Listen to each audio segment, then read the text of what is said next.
for Talk El Paso, airing live on News Radio 690 KTSM.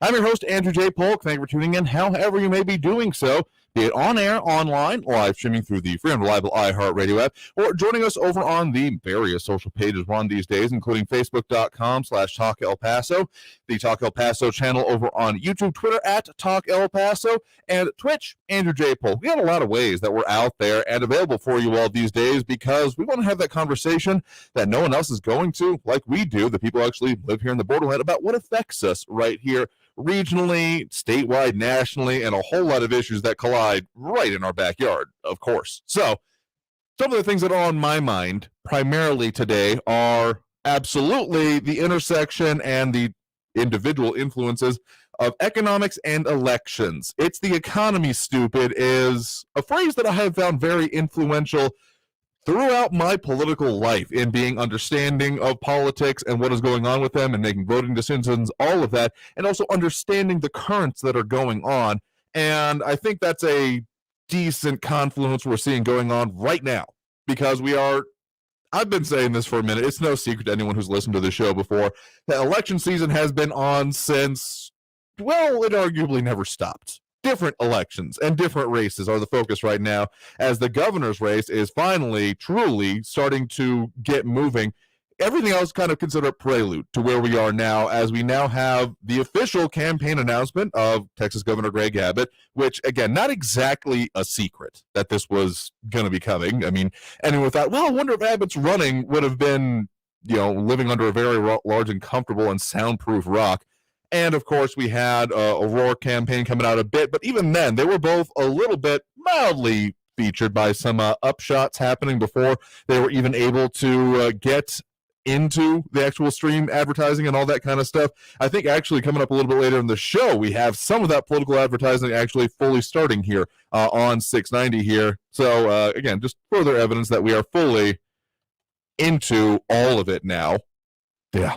So, the real kind of crux of it is that we had not exactly dueling, but kind of juxtaposed in terms of time events by the, let's just say it, two front-runner candidates for Texas governor on the Democrat and Republican side, Robert Francis Beto O'Rourke and Texas Governor Greg Abbott, the incumbent, respectively, in these races. So with all of that coming in, kind of setting a little bit of a tone and maybe a little bit more information, frankly, particularly when it comes to the Democrat race, the candidate. I mean, there are plenty of other people running in these races. That's no secret about this. And at least a couple of independent or third-party candidates, good luck to them if they feel like that's a good use of their time, money, and effort in this season. More power to them. I'm just not going to hold my breath about it. But most of the handicapping out there, most of the crystal ball hand-waving that is going on at the moment, pegs that the incumbent and the best-known Democrat in the state are probably going to be the ones that end up on the November ballot. But we have got a good chunk of time before we end up heading into the actual primary elections here in early March. In fact, forgot to bring it today, but I got one of my first door hangers for a local race. I think it's it's either a constable or a justice of the peace or maybe a county court at law. I'll have to double check it here. I took it off my hanger. I was like, oh, these are already starting, including the early voting dates, which are coming up within more or less a month, if I'm not mistaken. A little bit outside of a month at this point, but we are about to be there. So if you were at all wondering about if you're going to start being hounded and block walking, yeah, it's coming. Every candidate, all the major candidates that are on the ballot that I follow that we have talked about at length here, all have block walking, phone calling, canvassing efforts, letter writing, actually, which is mildly surprising, but makes sense, particularly in a community like ours, I suppose. But all of that is coming and on the near horizon, stuff being planned within the next week or two already. But the real crux of this, and what is bringing it to mind for me anyway, is the two events, one held here in El Paso by, again, the Democrats' very likely gubernatorial candidate, again, O'Rourke, and then also the one held in the same weekend, but down in kind of around the border region and South Texas by Governor Greg Abbott. So our news over at El Paso Inc., they have a pretty good overview of some of the major points made during O'Rourke's campaign speech. His first stop in El Paso that they do note, I don't know if he's really banking on the whole hometown thing. I'm sure this audience will have a particular opinion about that kind of an effort, but more specifically, there was some instigations during previous campaigns, particularly the one for the senator from Texas, most specifically, that of course didn't work out, about El Paso maybe delivering the election for him, and of course that didn't work out in that particular way. But what is most interesting to me, as we have Edgar Ortiz chiming in over on the Facebook page, facebook.com/Talk El Paso, and our camera's not just on yet. There we go. But we should be up with everything else. There we go.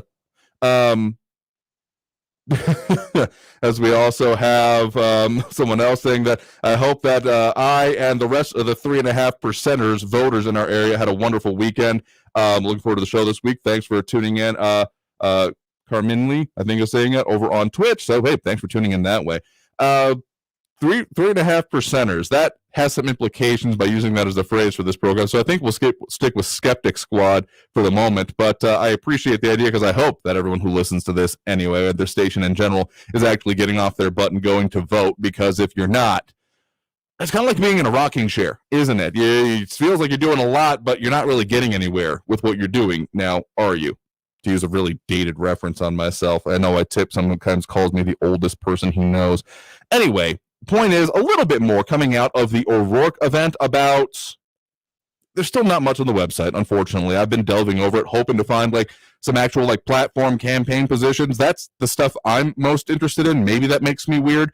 But what he is saying is that during the campaign event, a little bit more focus on what issues he is going to focus on. Not too much surprising here, but looking like it's really going to be hammering on reliability of utilities, the state grid primarily, coming, of course, because from the winter storm last year. That's still being a very important issue for the O'Rourke campaign, as well as pretty much trying to paint Abbott as a radical agenda that he went for within this last legislative session. So that's pretty clear, though he did kind of lay out a few more over there, including improving public schools, addressing workforce issues, expanding Medicaid, legalizing marijuana, women's reproductive rights, firearm safety, LGBTQ rights, and border communities as the forefront of his campaign. So that's one of the, I guess, slight more information there about the kind of scope and overall spread of issues being focused on at the O'Rourke campaign, even if there is still a dearth of information. I would like to see real drill down what are the points going to be to accomplish this, because banner issues, just something that you put in the air and wave up, great. If it gets people involved, I'm not going to argue against it in our community. Kareem, so correcting me over on the Twitch page. Thank you for doing so, and again, thanks for tuning in. But banner issues are good and great and fine and fun if it gets someone involved. Again, we need that, as Kareem was pointing out, the 3.5%. Good Lord. But I would want to know what's actually going to go on with these, because when you start just only doing the rah-rah, this is important, as opposed to, and here's what we're going to do about it, that's the most important part to me. Again, if that makes me weird, so be it. I will be weird. All right, already due for that first break here right now of the hour, as we're coming into first hour anyway. As we're coming out of it, we're going to get more into some of the economic issues we're looking here and the confluence between them, plus more election stuff. There's some lawsuits going on. Oh, it is a heck of a time. I may sound giddy because this stuff excites me, but we'll get into it. Back after this with more Talk El Paso here on News Radio 690 KTSM.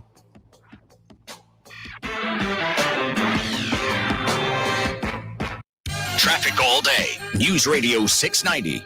Gateway Boulevard, southbound at the 10, a disabled vehicle is blocking the right shoulder. A tow truck is the culprit there. Stay left. I-10 eastbound at Yarborough, right shoulder blocked there. Arizona Avenue at Stanton near UTEP. Got a crash near UTEP with police on the scene. Arizona Avenue at Stanton. Campbell Avenue can be your alternate. And Zaragoza, north of North Loop Drive at Geranium, another crash. Carrie Edwards, El Paso traffic. Win $1,000. No way. Way. No way. No way. Oh, baby. Yes way.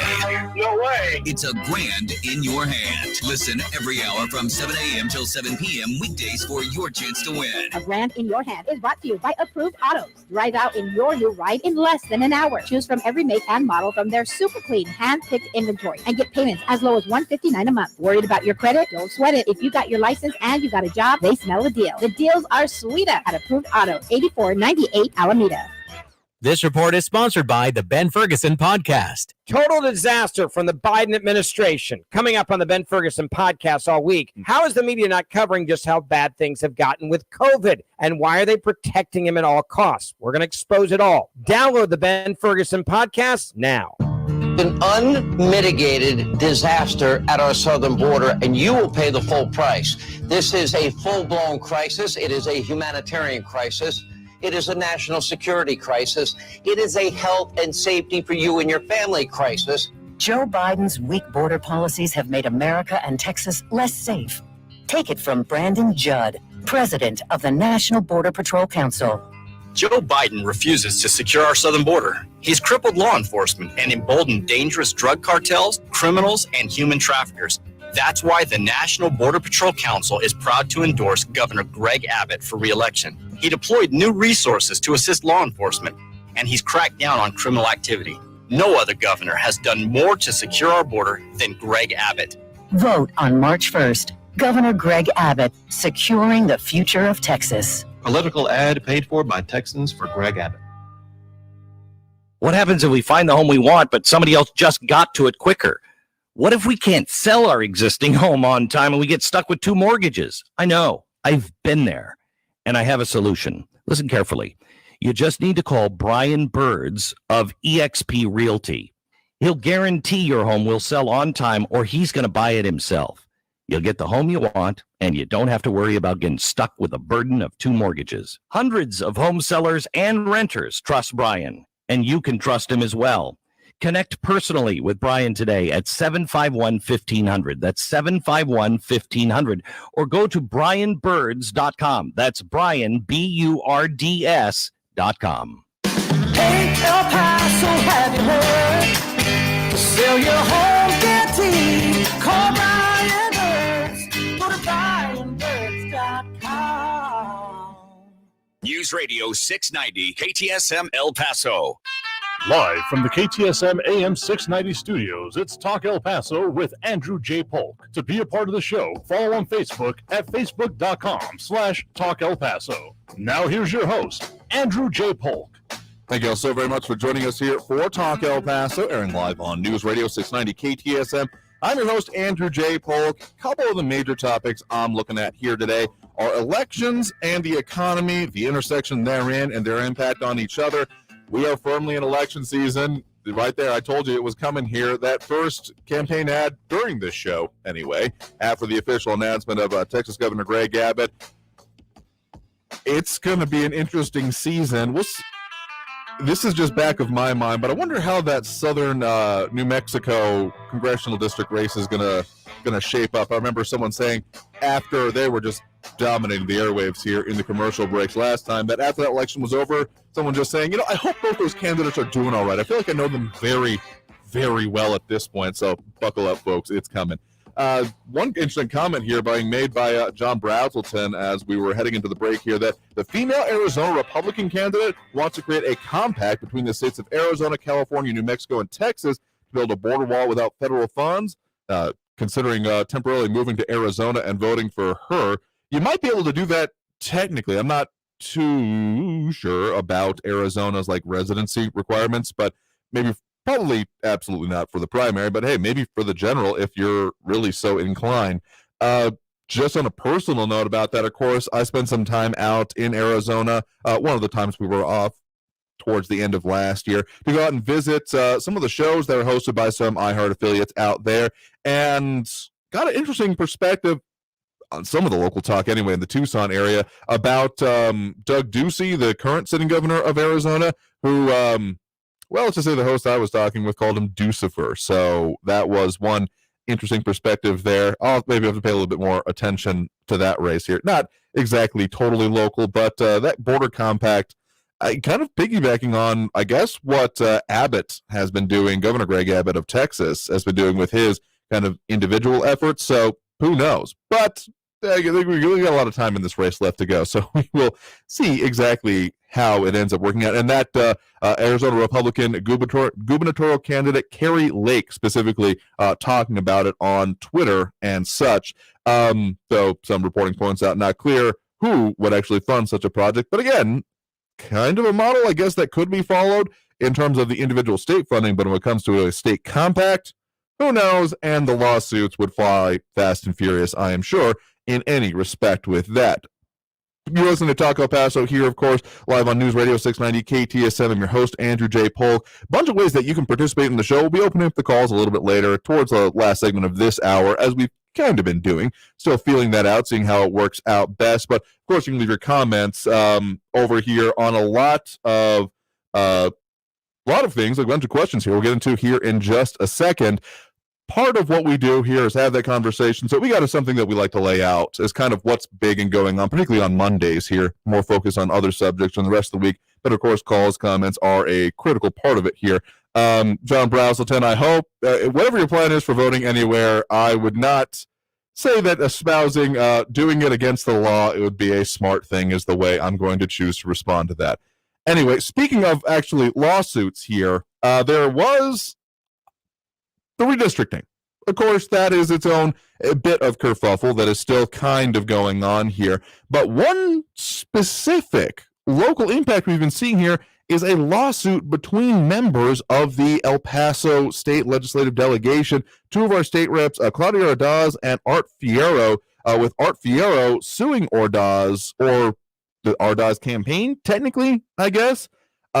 Challenging in court, in any case, the ability for her to run in his district going forward. Of course, El Paso and this latest redistricting effort. Let me see if I got the map up anywhere that we have it nice and handy. Yeah, I might have it here in a bit. But that specifically going on to say that we lost a state representative district here. So that's just how it's going to be going forward. And that does further mean that there's going to be, well, some complications when it comes to the actual maps. All right, here we go. I think we've got the new-ish one here. So yeah, this is the new, of course, state congressional district map. A little hard to see El Paso, but you can see that giant one that is takes up a lot of space there. The 74th, taking more of a chunk out of El Paso. So El Paso, given its lack of population growth compared to the rest of the state, did of course end up losing a representative seat overall. So that is creating some crunch going on. And what that means is that one of the state delegation members is going to no longer have a seat and may have to challenge an incumbent for their own seat. And that's exactly what happened with Ordaz deciding in the end, based on what she says is her current house and residency, that she was going to go up against District 79 rep Art Fierro for the March 1st Democrat primary. Now, a lot of talk has been done about this, that this is a part of the gerrymandering, the redistricting, yada, yada, yada. But when it comes down to it, or Fierro was not going to say that, okay, I accept your challenge and let's move forward with this. What he said specifically is that Ordaz was not qualified to run within his area. This is something that's been kind of hinted at in the background for a while now, and that part of the problem comes down to that Ordaz's previous residence of record technically fell within a different district, District 77, with State Rep Lina Ortega. Now, Ortega has another one of those state reps. I'm not going to stop talking about this. That did not draw a challenger, and nor did she in this, because Ordaz says that she chose to run within the Art Fierro's district because she has her own residence there, and put that down as a residence of record. Now, Fierro did say that he is challenging that, saying she's not qualified, both going to the local Democratic Party, the Democrat Party chair for the county, and saying that she should not be listed on the ballot, Ordaz that is. But as an update that came in late last week, the 8th Court of Appeals has issued a ruling denying State Rep Art Fierro's request for an order to prevent State Rep Claudia Ordaz Perez from running against him in this Democratic Party primary election. You want to see that whole situation and all broken down. El Paso Link is a pretty good overview of all the intricacies of this, but it's just if you thought that this was going to be a nice, gentle election season, take this as a microcosm that we've already got some strange situations going on with it, and it's probably only going to go on further from here. Again, the fact that two incumbents, one incumbent having, the count's an incumbent anymore if they've technically lost their seat due to redistricting. Anyway, the people who are currently representatives, but now one does not hold a seat when it will go forward from here, fighting each other is kind of and that was going to be probably one of the very likely consequences unless someone was going to gracefully bow out or announce retirement, etc., in this race. So it'll be an interesting election season, even in its own way there. Did have a question come in from Kareem saying that last week I mentioned that I don't think that term limits are a good idea. Asked me to expand upon that, saying that they always thought that not letting somebody become a career politician was a good thing. And I will agree with you in principle here. But on the flip side, what happens when someone gets elected to an office? They may have certain specific competencies that they bring to the position. They may have specific issues that they ran on, but then being thrust into, particularly when it comes to representatives, I think is what this mostly comes down to, and to a certain extent, senators. Those are the ones I hear this talked about the most for. The issue is that you're coming in there and you're essentially a newbie. You do not have the competency for all the issues that you will be forced to confront as you're dealing with bills of, at the state or federal level of general interest across quite the scope. So what ends up happening? What ends up happening is that you don't have unlimited time, even in that position, unlimited staffing. You have to deal with issues as they come up. And there is, in the modern era anyway, almost always someone willing and able to hand you a fact sheet, a perspective, a reasonable justification why you should vote with the way that they just happen to espouse. I'm talking about special interests here. I'm talking about groups that will then say, oh, by the way, we've done the research, here you go, and this just happens to fit in with the political ideology that you espouse, whatever. There's a million ways to talk about it. And by the way, there may or may not be funding that comes along with it. So what happens if someone sits in Congress, besides maybe being there too long? I'm not saying that that's not a thing that happens and that that's a good thing. But what I am saying is that there are competencies that get developed, consideration and competency with certain issues that you develop over time. That's why, there's a seniority system for, chairmanships and, head of committees and that kind of a thing. So if you constantly have this turnover where there is a lack of that, where does that transfer of power happen to? It ends up going, by most of what I've seen, particularly when there are newer people having come in, and ends up going to these special interest groups that then can step in and say, oh, no, you don't have to waste your time or your staff's time and resources on figuring out this issue. We've got it all packaged up for you right here. And by the way, as this often comes with it, there might be some talk about, campaign financing down the road. So this is all to say that if you're really going to be wanting to deal with term limits, you have to do something about campaign finance and special interest, because if all you're doing is saying that, okay, term limits and we're good, we've solved the issue, you've just opened up a whole nother can of worms where essentially special interest may end up wielding outsized control. Now, not in every case and not in every circumstance, because again, representatives often come in with some kind of competency, but in all the others that they don't, there will be absolutely waiting in the wings, and particularly if this goes into place licking their chops, special interest groups willing to swoop in and say, no, we've got this wrapped up in a bow for you. Here you go. So if we're only going to be dealing with term limits, we are leaving another whole problem unaddressed, is what it comes down to for me. So good question. I think it's a finer political point. And really, if you want to deal with issues about how our electoral system works, I think we need to move past single-member representation to multi-member representation districts if we're doing first past the post elections. But that's a whole nother discussion that we'll get into after this break here. Due for it now already. So going back from the break, maybe delving a little bit more into, well, there's one more electoral issue I want to get to. That is the open secret about how El Paso elections work, a dirty little secret. I'll get into that and more, and then more about the economy. Coming back after this break with more Talk El Paso here on News Radio 690 KTSM.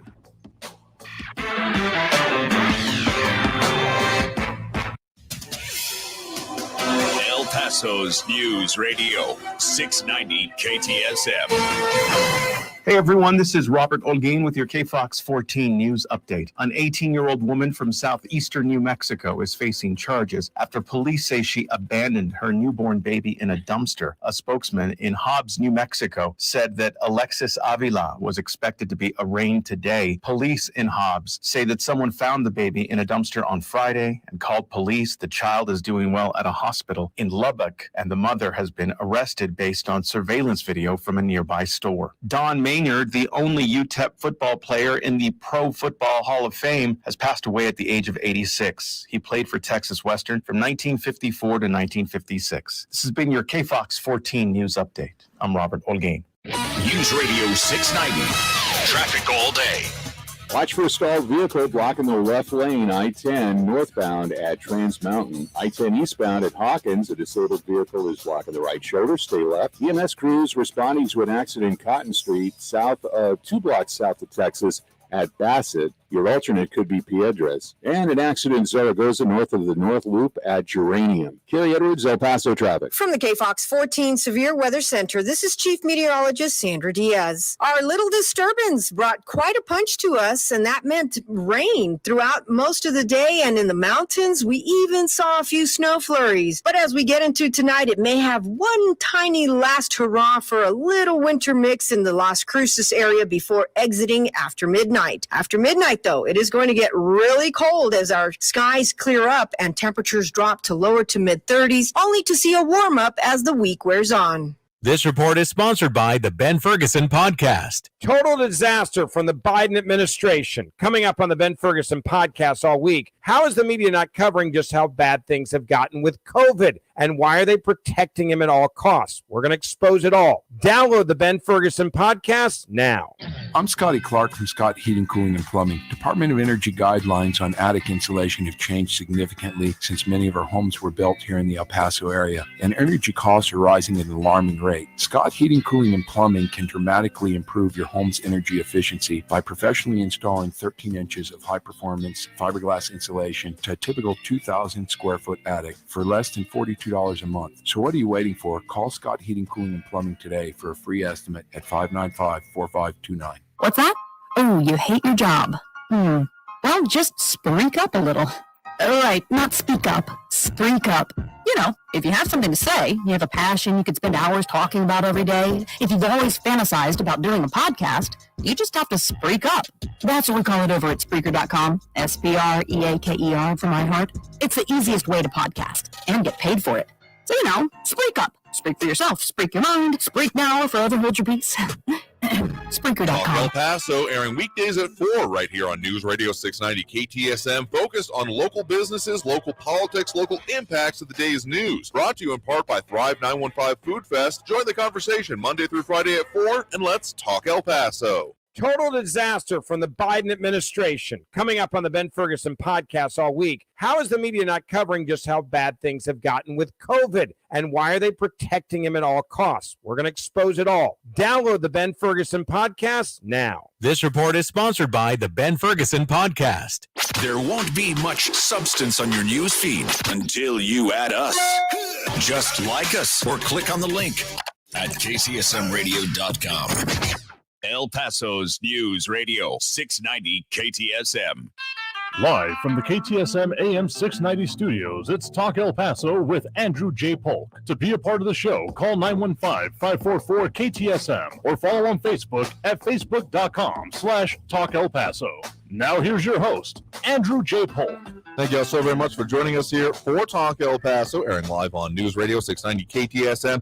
I'm your host, Andrew J. Polk, and a bunch of ways to interact with the show, whether it be listening, on air, online, live streaming through the free and reliable iHeartRadio app, or tuning in over on the social pages, facebook.com/Talk El Paso, Twitter @Talk El Paso, the Talk El Paso channel over on YouTube, and Twitch, Andrew J. Polk, which we have a few chiming in there as well, as we do have others chiming in, General John Browsington, Calvin Williams, Kareem, and Edgar Ortiz, and more. Offering to carpool, Calvin Williams chiming in saying, ride together to save gas as you go to vote the one time I do hope here. I'm in favor of people carpooling to go and vote and bring all your friends. Just make sure to do it as is prescribed. Anyway, We'll be taking calls a little bit later in this hour right now, but did have one in particular that I wanted to get to here right now because, well, this is something we talked about last week. Of course, we had the passing of a, frankly, longtime caller and contributor in his own way and being interviewed on this show of Jerome Tillman. And so talk a little bit about that. And as I'm with him, we are joined now by Marky Mandingo in Central. Marky, thanks for joining us. Hi, Mr. Andrew. How are you doing? Doing all right. How are you today? Fine. It's not something I never thought I'd do, but I wanted to compliment Mr. Amaya. Raul, hopefully you're listening. You gave a wonderful eulogy about Major Tillman at the viewing. I was there. I was in the front row on the right side of Jerome's brother, and everything you said was very true. Jerome should have been elected in El Paso a very long time ago. I think maybe should have been elected over Melina Castro. Or as a county commissioner, as a school board member, he definitely had a lot more moxie than Beto.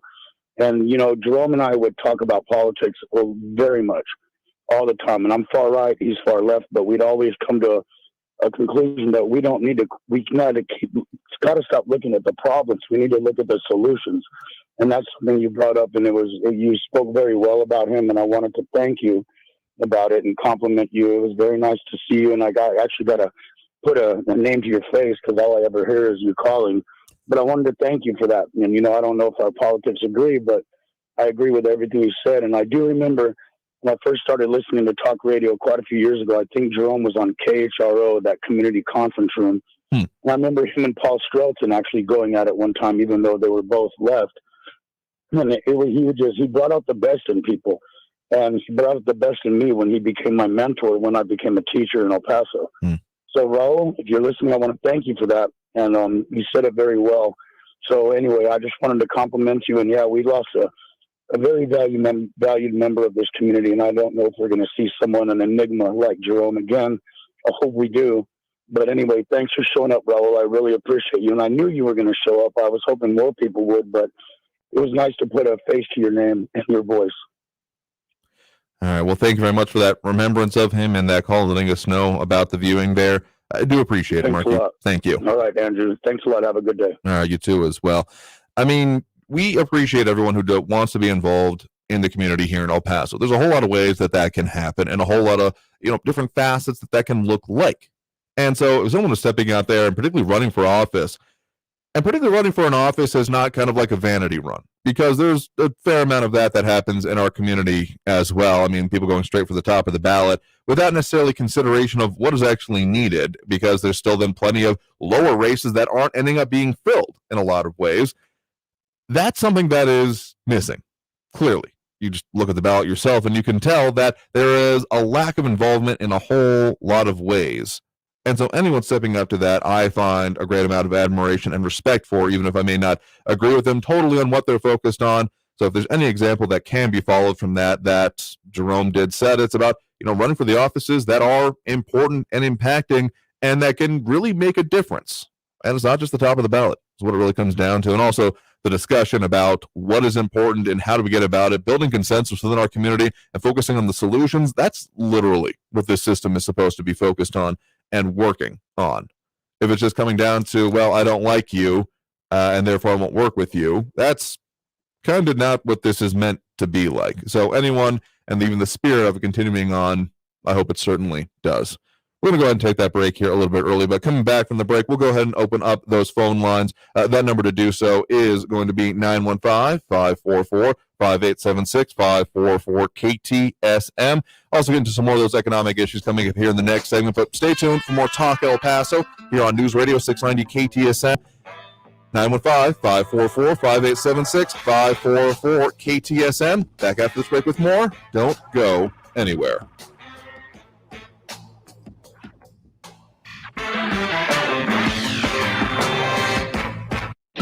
Traffic all day. News Radio 690. Watch for a stalled vehicle blocking the left lane, I-10 northbound at Trans Mountain. I-10 eastbound at Hawkins, a disabled vehicle is blocking the right shoulder. Stay left. EMS crews responding to an accident in Cotton Street, 2 blocks south of Texas At Bassett, your alternate could be Piedras. And an accident in Zaragoza north of the North Loop at Geranium. Kelly Edwards, El Paso traffic. This report is sponsored by the Ben Ferguson Podcast. Total disaster from the Biden administration. Coming up on the Ben Ferguson Podcast all week. How is the media not covering just how bad things have gotten with COVID? And why are they protecting him at all costs? We're going to expose it all. Download the Ben Ferguson Podcast now. iHeartRadio Earth knows small changes make a big difference for the environment. Did you know that keeping your tires even a single PSI lower than recommended means worse mileage and more trips to the pump? So do the environment and your wallet a favor and always check the tire pressure.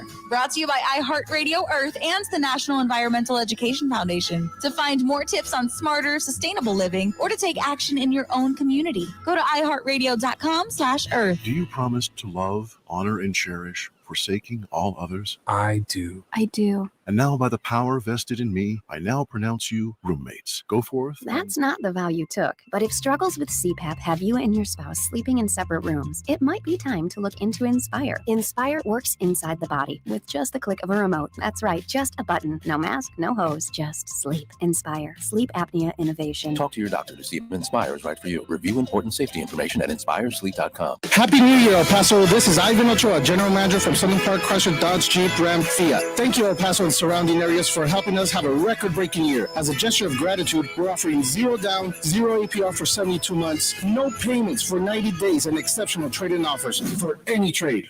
Keep your cash and save thousands with record-breaking price cuts during the Start Something New sales event going on now at Southern Park Chrysler, Dodge, Jeep, Ram, Fiat. 2022 Ram trucks, huge selection, huge savings. Save thousands in interest with 0 APR for 72 months on 2021 Jeep Grand Cherokees, Dodge Charger, and Durango SUVs. Looking to save thousands on your next car, truck, or SUV? The all-new Southern Park Dodge Certified Pre-Owned Supercenter has a great selection with more arriving daily. All military personnel and all first responders receive an additional discount. Thank you for your service. Southern Park Chrysler, Dodge, Jeep, Ram, Fiat, or buying a car is still fun at I-10 at Southern Park Drive or online at southernparkdodge.com. East Thomas and Esquina, El Paso, El Paso strong. Increased factory rebate and dealer discount plus TTNL. 0 APR is $13.89 per thousand finance. All select vehicles with approved credit. Offers not combined. Total disaster from the Biden administration. Coming up on the Ben Ferguson Podcast all week. How is the media not covering just how bad things have gotten with COVID? And why are they protecting him at all costs? We're going to expose it all. Download the Ben Ferguson Podcast now. News Radio 690 KTSM. Live from the KTSM AM 690 studios, it's Talk El Paso with Andrew J. Polk. To be a part of the show, call 915-544-KTSM or follow on Facebook at facebook.com/Talk El Paso. Now here's your host, Andrew J. Polk. Thank you so very much for joining us here for Talk El Paso. I'm your host, Andrew J. Polk. A lot of stuff we're talking about here today, and we do have those phone lines open now, 915-544-5876. 544-KTSM, so make sure to have the 915 at the start of it there, because that's how dialing works in our region of the borderland now.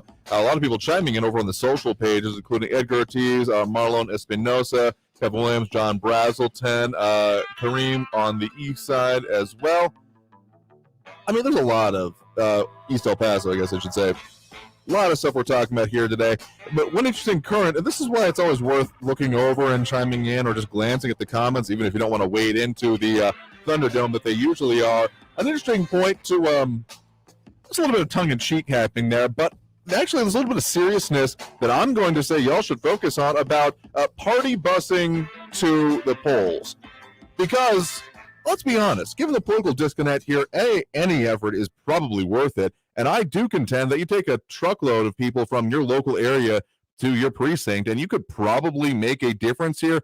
There's some tongue-in-cheek stuff happening over here, but to get serious with it for a minute, if people were actually to do that, not just, I mean, there's the whole, free bus rides to the polls, free Uber to the polls, stuff like that, but people don't really do it, clearly. They're not really doing it in our area anyway. But if you make it an event like this, you make it a programmatic kind of thing where, hey, we're going to do this at this time, come along and let's go vote.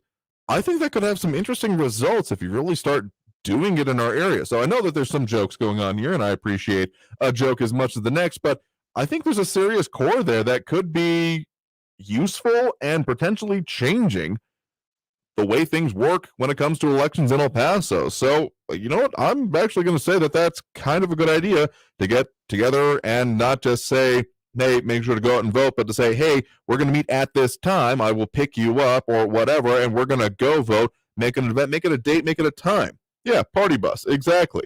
I think it's a good idea, and Marlon, a lot of people saying they're in over there, and including Marlon Espinosa and Edgar Ortiz, therefore welcoming Marlon to the Skeptic Squad. You know what? If that's the kind of thing that happens in our comments, I will take it, and I hope y'all end up running with it, because seriously, we need that kind of a focus, and this is literally grassroots. This is how it starts, if y'all are actually willing to go through and do it. Just don't be the guy who's always like, oh, I got a great idea. Now, who's going to implement it? Because it's not going to be me. Because there's way, way, way too many of those types around town. Any nonprofit I've been ever involved in, there's always a guy who has a great idea and always no guy who is willing to then help put it into place here. Speaking about elections, though, one other thing I wanted to mention here. So there has been a dirty little open secret in El Paso elections ever since I've been paying attention to them anyway, and it has to do with campaign signs. Stop me if you've heard this before, but the amount of campaign signs that just happen to go missing or just disappear or end up in someone's like siding of their garage, it happens all the time. And that's why I feel like just signs are like the majority of a budget for about any campaign, local campaign here in town, because actually back when I was still doing TV then, we got some surveillance footage, I think it was from a daycare, that had approval for candidates, and they came and asked them to put up their signs and like their exterior fence, whatever. And dude just rocked up, walked out casually, like a screwdriver, undid the twine, attaching it to the fence, and just took it and walked off, leaving all the other signs there. And sure, that's like one incident, but can practically guarantee you, I'd bet money if there was a way to actually prove it, that this kind of thing happens all the damn time, just pretty constantly. Again, kind of an open secret that, yeah, campaigns, candidates, or just whoever is doing it tend to mess with each other's signs here in town. For whatever reason, I have to imagine that there would be more effective ways of getting out your message, or even more specifically, countering your opponent's message. Calvin Williams saying that maybe we're not going to change the world right off the bat, saying let's not set our sights too high. Let's just go for a 4% turnout at first.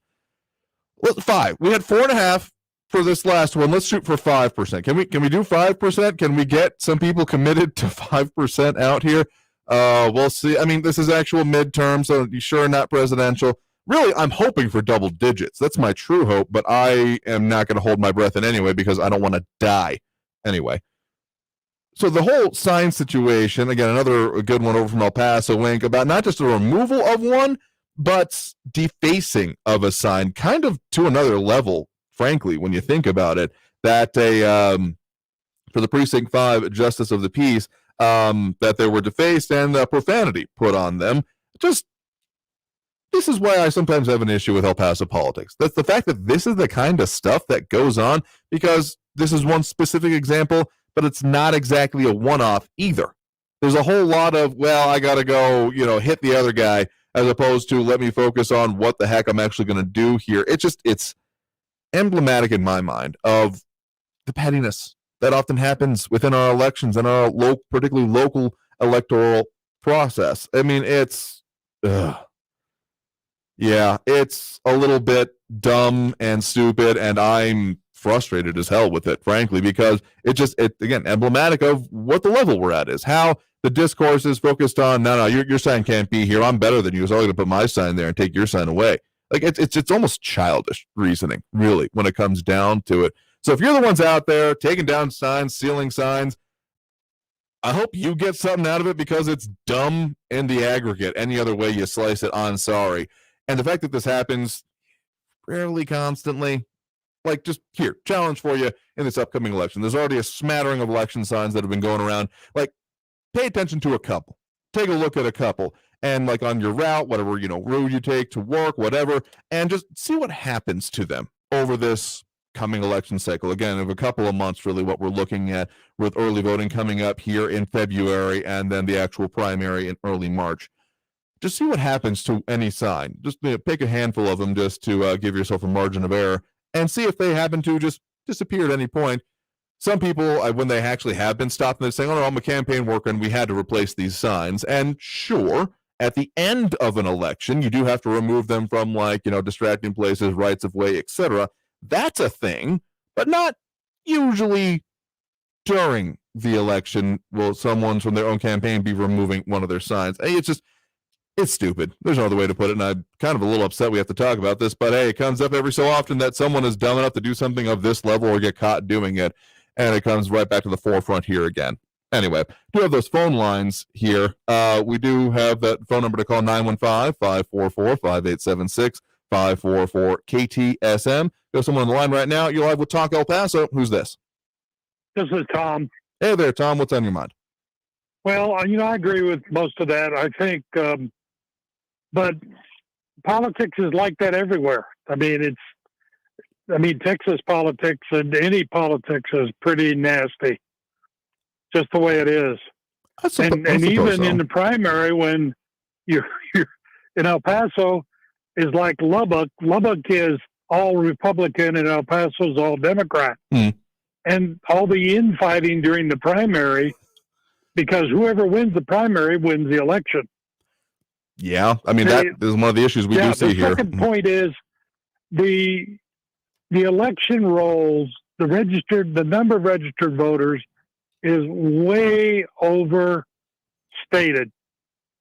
The state of Texas really makes it difficult for the elections department to get rid of people.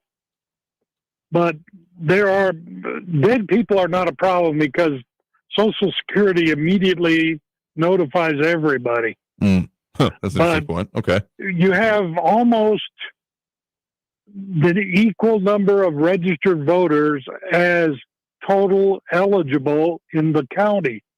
It's pretty close if you look at the statistics. Well, that's impossible because we know that a large percentage of our population are not eligible voters. I'm talking about 18 or above. Yeah, and citizens. So that number 400 and something probably ought to be closer to 3. Now, that still tells us we have very low turnout. Any way you look at it. So according to the epcountyvotes.com website right now, we are 491,899 registered voters as of today here in El Paso County. So, even if we did have I don't believe that that's anywhere near correct. People who are actually still living here, or that's a fair point. They move and then they don't respond when they send out. There's some laws and regs that cover that, but it's not enough to cover all the people who have moved or whatever over the years.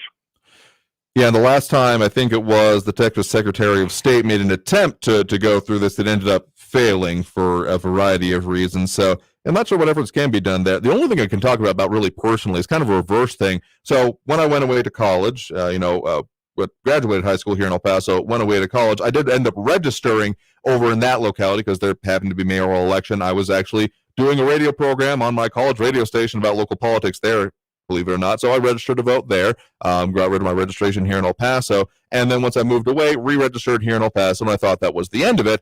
Then I ended up being called for jury duty up there in the Midwest state that I was going to college in. And I told them, guys, I don't think I can make it. I didn't think I was a registered voter there anymore. And I don't think I'm going to be able to make it that 3,000 miles. Yeah. The snowbirds register in Texas. Not all, but a lot of snowbirds down along the coast register to vote in Texas. And they're still registered in Michigan or Minneapolis, wherever the heck they're from. That is not uncommon. And the same thing happens on the East Coast in Florida. So there are people who vote 2 locations. That would be an interesting phenomenon because that wouldn't necessarily fall within the individual state efforts of figuring out where someone is, though I would imagine that could be something resolved through, say, the IRS by where you're paying taxes or not, if you're calling that your residence of record. So that does raise additional questions, though. Interesting point there. Thank you for that. Could be. All right. Hang in there. I like your show. Appreciate it. Well, thank you for the points and the call. Bye. Do appreciate it here. We are coming up on the need for that next break here right now, but coming back for it, we'll get to more calls in the line here, some more points to make, a lot more comments to go to. So all of that coming up here after this break with more Talk El Paso here on News Radio 690 Radio. It just baffles me the way people deal with this stuff here. Maybe petty everywhere, but that doesn't mean it's good anywhere. Just for the first point there. Anyway, back after the break with more. Going into the second hour here on Talk El Paso, here on News Radio 690 KTSM. Don't go anywhere. Traffic all day. News Radio 690. Got an accident, Joe Battle Boulevard, northbound at the Pebble Hills Boulevard exit. Starting to see some slowing. You could take Montwood as an alternate. I-10 at Trans Mountain, a disabled vehicle is blocking the left lane. I-10 eastbound at Hawkins, stalled vehicle blocking the right shoulder there. And congestion from an accident towards the downtown area. Cotton Street at Bassett, that's about 2 blocks south of Texas Avenue. Kerry Edwards, El Paso traffic. Over the last 30 years, 8 million U.S. service members have returned home after serving our country around the world. The biggest challenge a returning vet faces is getting back to everyday life. And a key to that is personal wellness. iHeartRadio has teamed up with some of America's biggest veteran organizations and programs to create Show Your Stripes, a one-stop destination for veterans and their families to find the resources they need. If you're a veteran facing challenges, or if you're looking out for the well-being of a veteran you know, visit showyourstripes.org today. Titans go! When the Teen Titans go to the movies, they know the best way to travel is safely. Hollywood, here we come! Road trip! And you know it's super. To keep your child safe, be sure to use the right car seat for their age and size. Exactly. We're finally on the big screen. Have a seat, my dude. For more information on finding the right seat, visit nhtsa.gov/the right seat. Gotcha. That's a wise move. Brought to you by the National Highway Traffic Safety Administration and the Ad Council. You can't help but look at a car wreck on the side of the road. Yet we turn a blind eye to the things we should be looking at. What are we doing? It's not like we didn't know. We know. We are turning our eyes. The Glenn Beck Program. I have no tolerance anymore for people who say, I just can't look at it. Listen and look. You don't have that option. Glenn Beck. Mornings at 7. What can you do? Here's something you can do. News Radio 690. KTSM. I'm probably okay to have one more drink before I drive home. I'm probably okay. I open the window to stay alert. Probably okay. I just popped some gum in my mouth. Step out of the car, please. I probably made a mistake. Probably okay isn't okay when it comes to drinking and driving. If you see a warning sign, stop and call a cab, a car, or a friend. Buzzed driving is drunk driving. A message brought to you by NHTSA and the Ad Council. City streets or small towns, everyone deserves a clean, green community. We are Keep America Beautiful, the nonprofit working to end littering, improve recycling, and beautify communities. Let's do beautiful things. Visit KAB.org. News on the hour and a half. Traffic and weather all day. News Radio 690 is KTSM AM El Paso, an iHeart radio station. NBC News Radio, I'm Brian Shook. The death toll from Sunday's Bronx fire has been lowered from 19 to 17 following a miscount. Scott Pringle has the latest. Most of the fire victims suffered smoke inhalation. Fire Commissioner Dan Nigro says the door to the apartment where the fire started was supposed to automatically close, but it remained open when the tenant evacuated, allowing smoke to quickly spread. The door on 15 and the door to the fire apartment was not functioning as it should. The start of the fire was caused by a malfunctioning space heater. Congressman Richie Torres. And I'm committed to advancing legislation that addresses either the manufacturing of space heaters or the need for education about fire safety, or the need for self-closing doors. Drugs or foul play did not play a role in the death of comedian Bob Saget. The medical examiner's office made that revelation today after Saget was found dead Sunday in an Orlando area hotel room.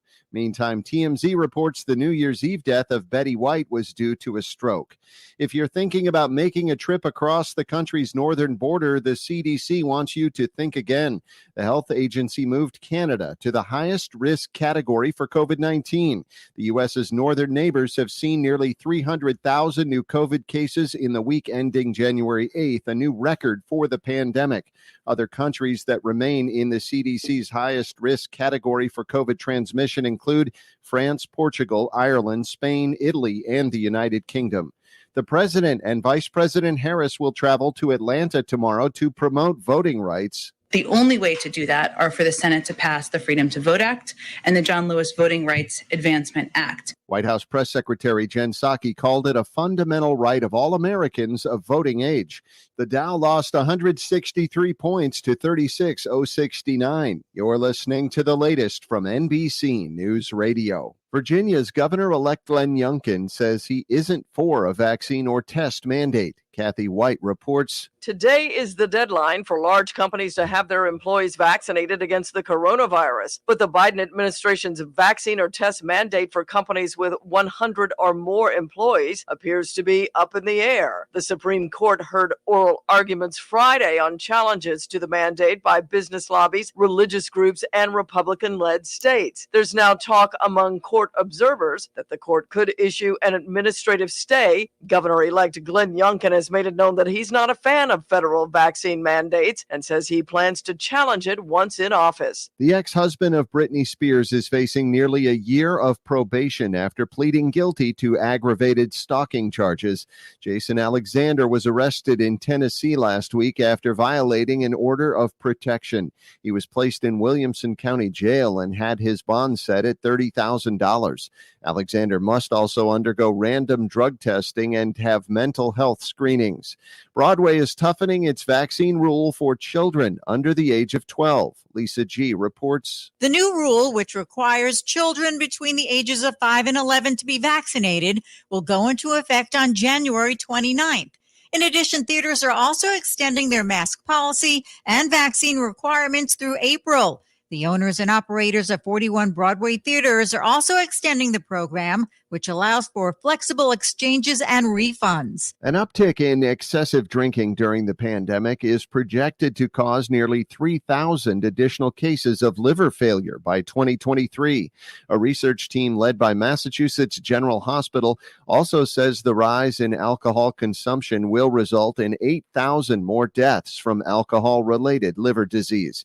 Brian Shook, NBC News Radio. Now, your chance to win $1,000. Just enter this nationwide keyword on our website. Work. That's work. Enter it now. This report is sponsored by the Ben Ferguson Podcast. Total disaster from the Biden administration. Coming up on the Ben Ferguson Podcast all week. How is the media not covering just how bad things have gotten with COVID? And why are they protecting him at all costs? We're going to expose it all. Download the Ben Ferguson Podcast now. For my small bookstore to thrive, I can't just sell books. So I created a radio ad at iHeartAdBuilder.com to tell everyone about our author events, our story hours for kids, and our amazing lattes. Now we're busier than ever. I'd call that a success story. A custom radio ad from iHeart Ad Builder is the fast, affordable way to drive customers to your business. Put the power of radio to work for you. Get started now at iHeartAdBuilder.com. I'm Steven Rennell, the host of the Meat Eater podcast and the Netflix original series Meat Eater. As a hunter and wildlife enthusiast, the question comes up, how can you justify killing and eating animals that you love and protect? Well, that's part of what we wrangle with on the Meat Eater podcast, along with broader and often funnier discussions about living an outdoor life in the modern world. We insist on sharing challenging opinions to inspire thought and action. Listen to the Meat Eater podcast on the iHeartRadio app or wherever you get your podcasts. Recently, we hit the streets and found out how informed people really are. Yes, I'm on top of events. Most news, yes.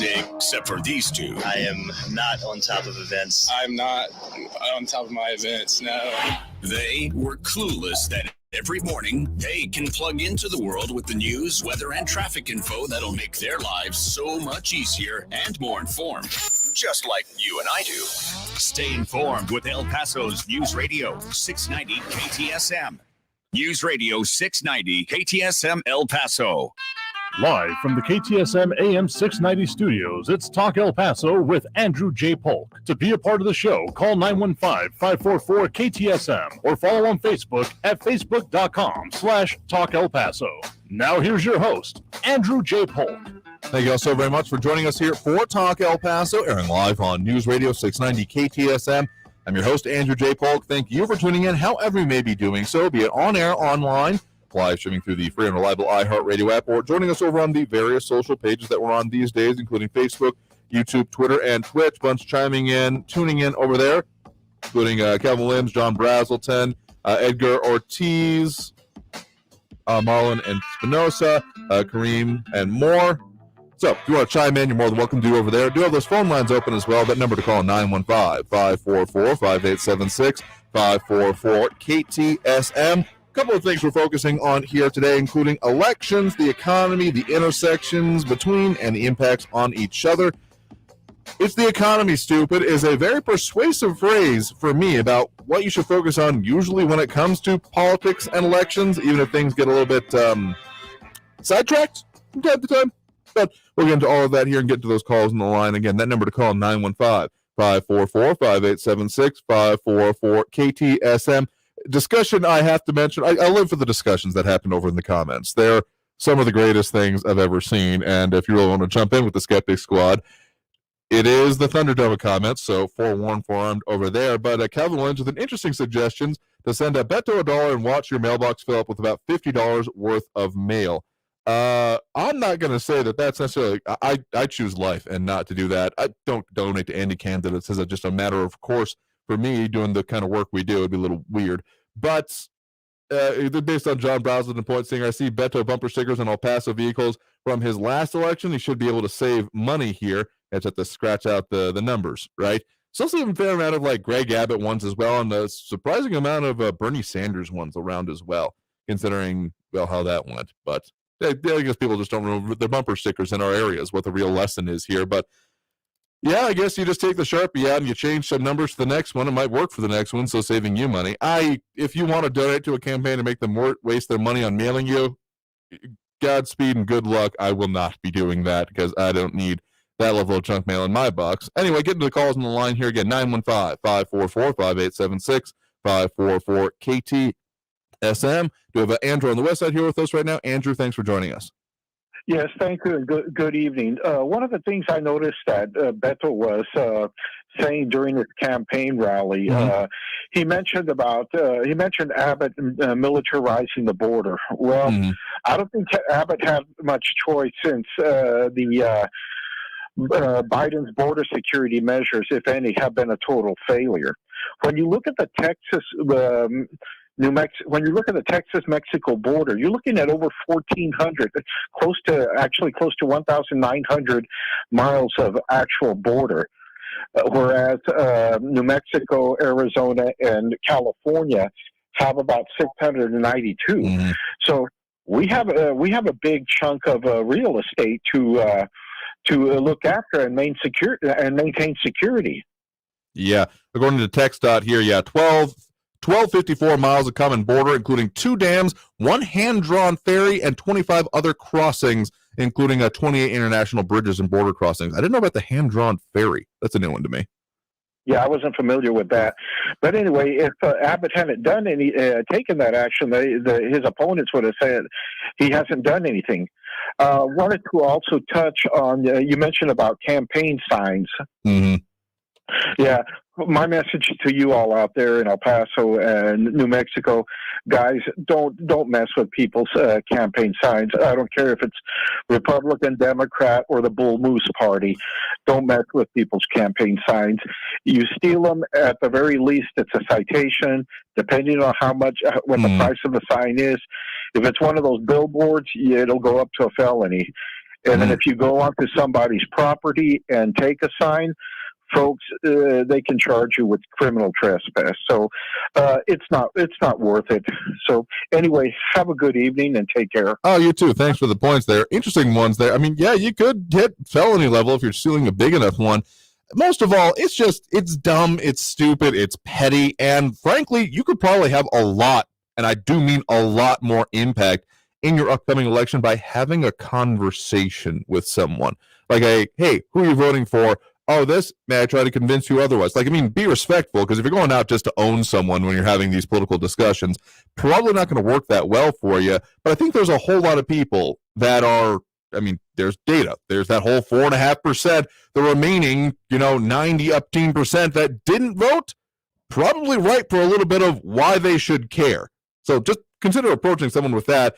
And I mean, not that I'm just going to convince anyone who's out there actively taking signs right now, bad, stop it, please don't, this is dumb. But seriously, just having a conversation with someone, particularly those vast amounts of undecided or uninvolved voters in our area, heck, even if they're like, oh, well, I'm opposed to you politically, then you can just say, oh, continue on your way, please don't vote.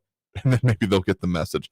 There's so much better ways of doing this, almost any way of doing this. Kevin, what I'm saying is there really a sign problem in El Paso? So the news from around the country, but not here. Again, it's kind of an open secret.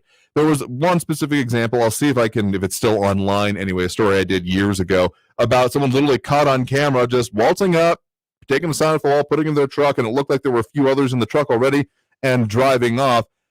So yeah, it's kind of an open secret. Like you talk with any particularly long-term office holders or people who run multiple times, they'll tell you, campaign signs disappearing is probably not the biggest campaign cost, offices and stuff like that or more, but it's a recurring and an annoying one because it's just like, why do that? This is the opposite of actually discussing the important issues. So I'm not saying it's the worst issue, but it's just dumb. It's real dumb. And some other focus going on here in some of the other races. Marky Mandingo making a Mr. Ed reference to Beto. That's a new one for me, but if you want to join in the comments, you're more than welcome to. We got time for another quick call before we head out to this pick here. Again, that number to call, 915-544-5876, 544 KTSM. We have Raul in the Northeast right now here with us. Raul, thanks for joining us. Hey, Andrew. I heard some stories there at Jerome's memorial that were just so touching, things that I didn't know about him. And one of them was a mutual friend of ours had organized a campaign to help these homeless people you see on the streets, especially those, living right under bridges, taking them food. So anyway, they're going down, I think he said Dyer and Hondo Pass or somewhere over here in Northeast El Paso. They see a young lady there. They get off, approach her, and start talking to her, and the young lady says, "You were my teacher," to Jerome. Oh, wow. And so, right. He immediately drops to the ground and lays down next to the young lady who's sitting down, so that he was looking at her and she was looking down on him. And starts talking to her, and they end up just leaving her there, but he ends up giving her $50. And after he talked to her for a while, and my friend was saying that he really couldn't hear exactly all of what, he was telling her because he was standing up and Jerome was lying down and the young lady was sitting down, so, wow. He also helped that very same gentleman who got him involved in that campaign get set up here in El Paso when he first moved here to El Paso. And he said he didn't have a dime. He was living out of his car. And Jerome met him and lent him money and helped him out and kept in touch with him and gave him a bunch of stuff. So he was the first guy that got up and spoke about Jerome. So I just thought I'd share that. As far as the biggest thing happening in this country and in this world, the biggest issue right now is the insurrection that happened in the Capitol a little over a year ago. We need to resolve that. We need to find out who did what, who knew what, and bring them to justice. And I don't even know who it is. We all know who it is. I saw it. I heard him. And now all the details are going to come out. We're going to get to see it, that this man was a traitor. He incited and planned an insurrection with his co-conspirators, and there's nothing bigger that's happening in this country than to deal with that issue and the acknowledgement of those facts. Thank you very much. All right. Well, there was a nice point to start with there anyway. And then saying that there's nothing bigger going on right now. I'm not saying that January 6th and what happened there, we literally carried on air, was unimportant, but to say that's the only thing of importance, that just doesn't reconcile with reality by my reasoning here. So thank you very much for the first point here, but to say that another thing we got going on with the elections, with the economy, with the COVID levels that we're seeing in our area and what that's going to do for things like consumer confidence and people's willingness and ability to go out, the people that are not able to be then going out to hospitals to be able to deal with the care and provide it for the people who need it regardless of whether they have the illness or not, that just doesn't reconcile with reality for me. Sorry. We'll take more calls coming up after this break here. Overdue here a little bit. Here is calling 915-544-5876, 544-KTSM. Let us know what you think about the issues of the day here. One more economic point I want to make, too. Some recent stories coming out. So stay tuned. More Talk El Paso after this break with more Talk El Paso here on News Radio 690, KTSM.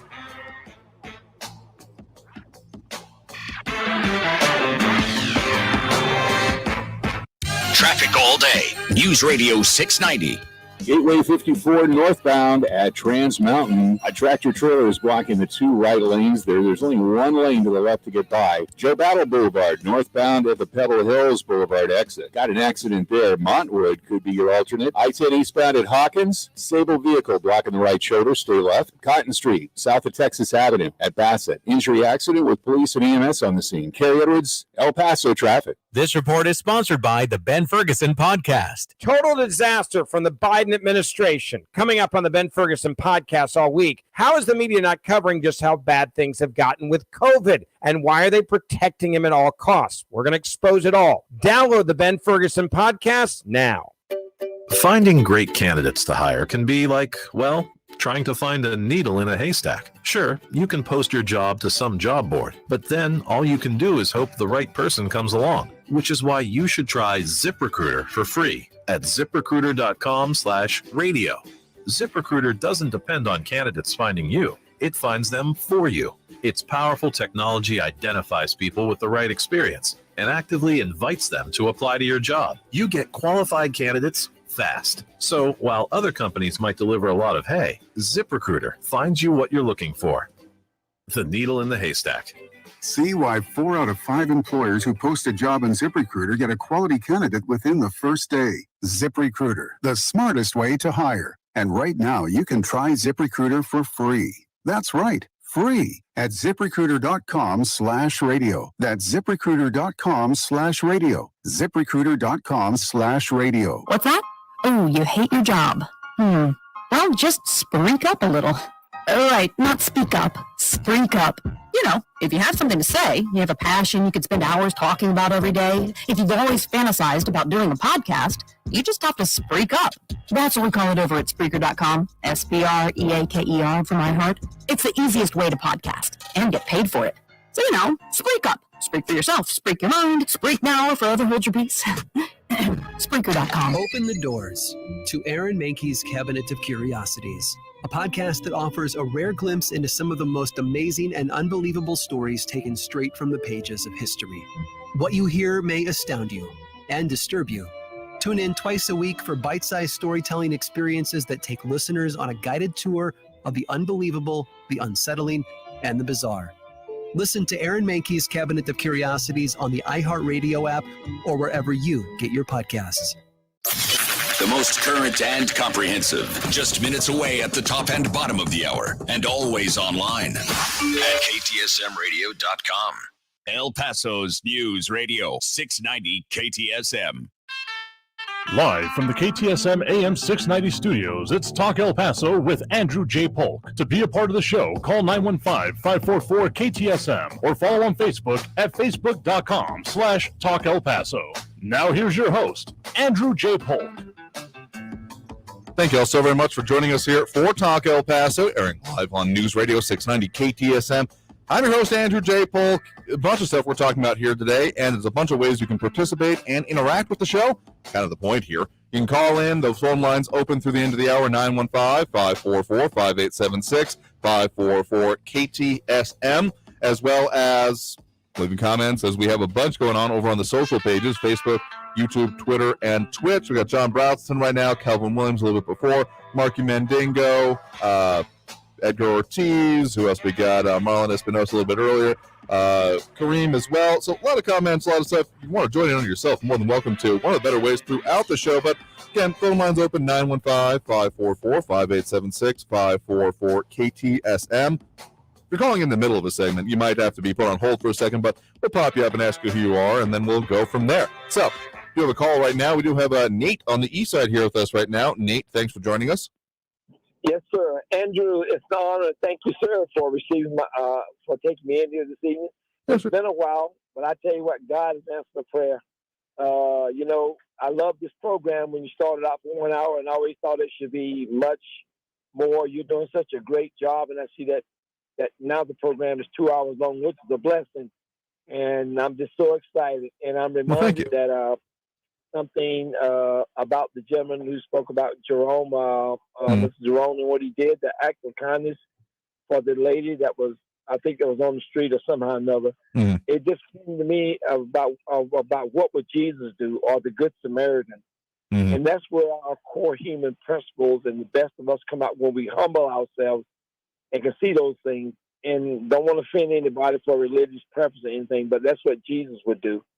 And also, I know that Mr. Sanders to the multitude, that we made different. I went through a training once, and they gave an example. They broke us into groupings and asked us to determine what is the wettest, a sponge that is damp or one that is moist.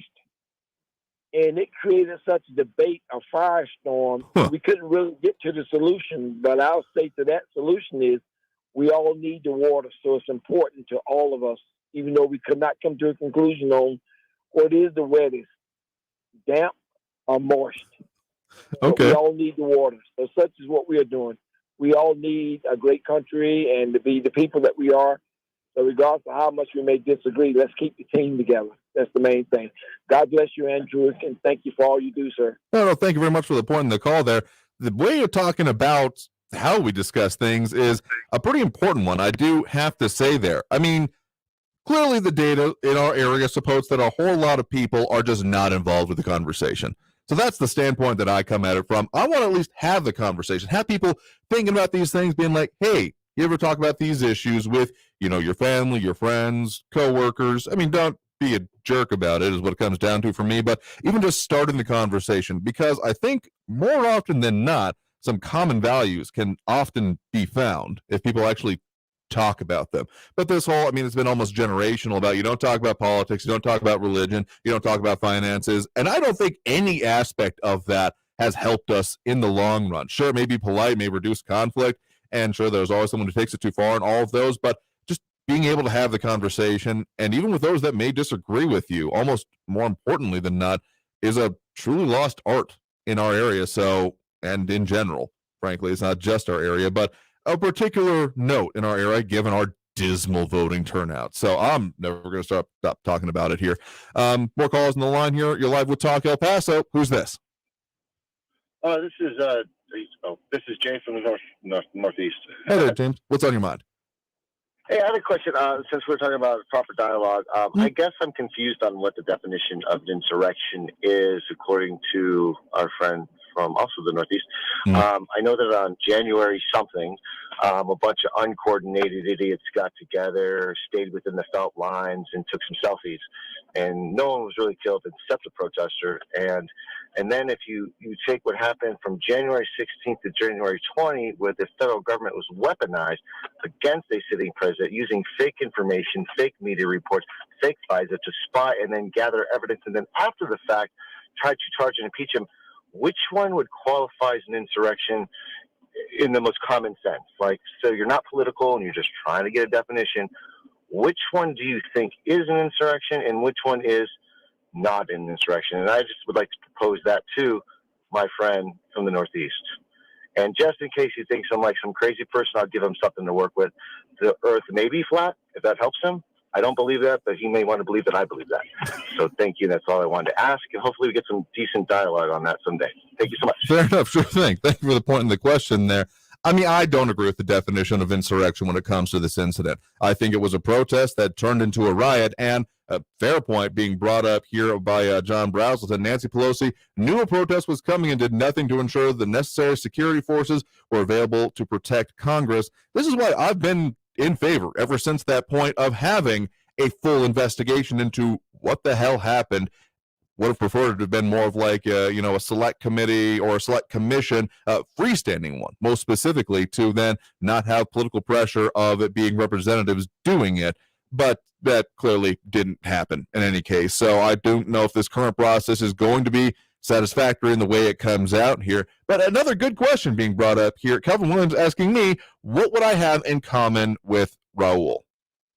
And another thing about that flat earth comment coming out here, you want to see the comments for yourselves. They often get me over on particularly the Facebook page. It's the main page. But honestly, the conversation, I mean, we get a little bit bombastic here on this program and the way calls happen. And we are potentially, as was long espoused by Mr. Tillman, doing some in-person stuff. I'm actually going to be out at an event. We got an interview coming up a little bit later this week about it. So we'll be out at an event talking about business implications and things like that. But still could have a conversation if you want to. And we're working on more events and more specific, meetups kind of thing for the future here. So stay tuned for more talk about that.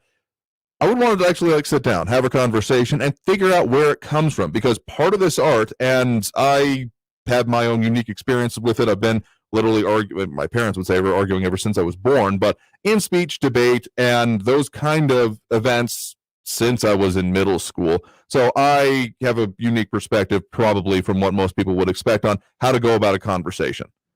And so I don't know exactly what points we may or may not end up agreeing on, but the point that I would like to focus on is that it's possible to try to figure it out. We're going to go ahead and take that next break right now. Coming back from the break, we'll get to more of these calls and comments on the line. Again, that number to call, 915-544-5876, 544-KTSM. Lots to talk about here, including the economics and elections that we have impending and upon us. So stay tuned for more Talk El Paso here at News Radio 690, KTSM.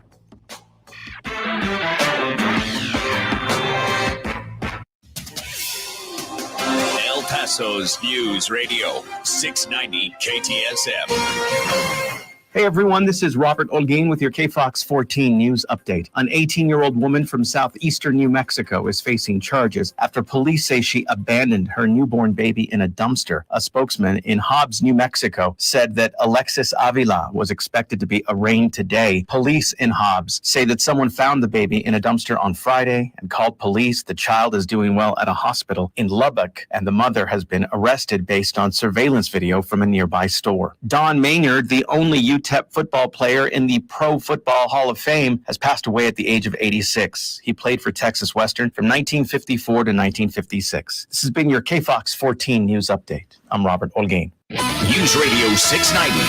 Traffic all day. Got a big tractor trailer blocking two right lanes. Gateway Boulevard 54 northbound at Trans Mountain. Got some heavy traffic on the Gateway Boulevard westbound between Geronimo and the 54 Patriot. And Joe Battle northbound at the Pebble Hills Boulevard exit. An accident there is slowing traffic. Montwood could be your alternate. Carrie Edwards, El Paso traffic. From the KFOX 14 Severe Weather Center, this is Chief Meteorologist Sandra Diaz. Our little disturbance brought quite a punch to us, and that meant rain throughout most of the day, and in the mountains, we even saw a few snow flurries. But as we get into tonight, it may have one tiny last hurrah for a little winter mix in the Las Cruces area before exiting after midnight. After midnight, though, it is going to get really cold as our skies clear up and temperatures drop to lower to mid-30s, only to see a warm-up as the week wears on. This report is sponsored by the Ben Ferguson Podcast. Total disaster from the Biden administration. Coming up on the Ben Ferguson Podcast all week. How is the media not covering just how bad things have gotten with COVID? And why are they protecting him at all costs? We're going to expose it all. Download the Ben Ferguson Podcast now. Near historical low mortgage rates won't last long. If you're buying a new home, go with a lender you can count on for competitive rates, low fees, over 300 loan products, and thousands of loan consultants to help make sure you get the home you want. Call now for your no-obligation pre-approval. 866-888-LOAN. 866-888-LOAN. Or go to LoanDepot.com. Loan Depot, where home means everything. Rates are subject to change. Equal housing opportunity lender. NMLS number 174457. Licensed in all 50 states. To love honor and cherish, forsaking all others? I do. I do. And now, by the power vested in me, I now pronounce you roommates. Go forth. That's not the vow you took. But if struggles with CPAP have you and your spouse sleeping in separate rooms, it might be time to look into Inspire. Inspire works inside the body with just the click of a remote. That's right, just a button. No mask, no hose, just sleep. Inspire. Sleep apnea innovation. Talk to your doctor to see if Inspire is right for you. Review important safety information at inspiresleep.com. At Church's, we're doing 10 pieces of our crave-worthy comfort made spicy or classic. That's 10 legs and thighs packed with bold flavor. That's how we do value. So you can do the Church's 10 starting at $10.99 deal. Church's, bringing them down home flavor. Offer valid at participating locations. This report is sponsored by Churches. Text and whatever. Just don't text and drive. Visit StopTextsStopWrecks.org. A message from the National Highway Traffic Safety Administration and the Ad Council.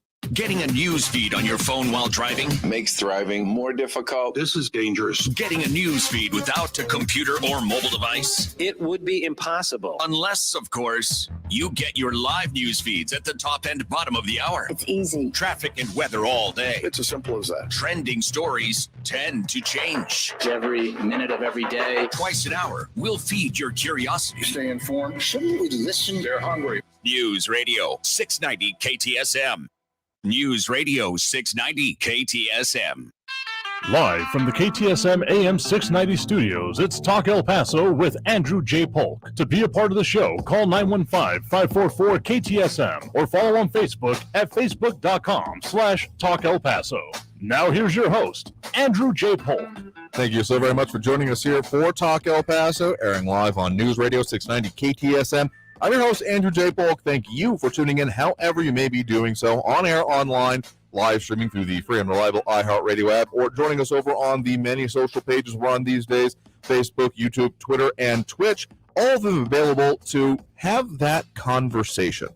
Really, if you want to chime in, as we have Calvin Williams right now doubling down on flat earth theory and that the moon is made of cheese. What do you think it is? Swiss? Edam? Good question. Anyway, if you want to comment over there, Facebook.com/Talk El Paso is the main one. It's where the Skeptic Squad lives and the Thunderdome comments here, but a lot more going on with it here. Focusing today on the intersection and impacts of the economy, election, in between and beyond, because we are counting down to almost a month before you can go out and vote in this upcoming primary election, and it's only going to get more fast and furious from there. I mean, we finally got the governor's race really getting going. I mean, it had been in place, but a lot of mostly attack ads or attack spots going out.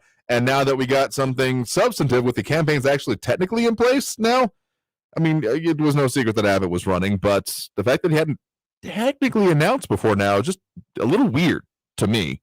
Anyway, and the biggest conspiracy theory we've heard on the show here, and that Raul secretly votes straight Republican here. Straight ticket voting not going to be on this next ballot, by the way. Wasn't on the last one. I'd never click it anyway, so I don't notice. But yeah, not out there. So again, want to leave your comments.